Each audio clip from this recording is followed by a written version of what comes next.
এই শীতকালে আলু ফুলকপির লাল লাল হালকা পাতলা ঝোল কারই বা না ভালো লাগে।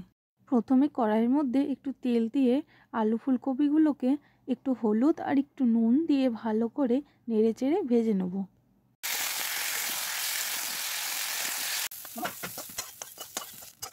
কড়াইয়ের মধ্যে একটু তেল দিয়ে তাতে শুকনো লঙ্কা ও জিরে ও একটু পেঁয়াজ দিয়ে ফোড়ন দিয়ে ভালো করে সেটাকে লাল লাল করে ভেজে নিয়ে তাতে একটু রসুন আর আদা বাটা দিয়ে দিলাম।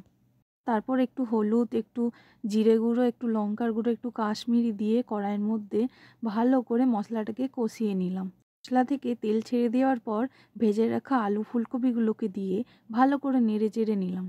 তাতে জল দিয়ে আর স্বাদ মতো একটু নুন আর ভেজে রাখা জিরে গুঁড়ো আর উপর থেকে ধনেপাতা ছড়িয়ে দিলাম। এই হালকা পাতলা ঝাল ঝাল আলু ফুলকপির ঝোল কার কার ভালো লাগে অবশ্যই কমেন্ট করে জানাবেন। ভিডিওটি ভালো লাগলে একটি সাবস্ক্রাইব করে দেবেন।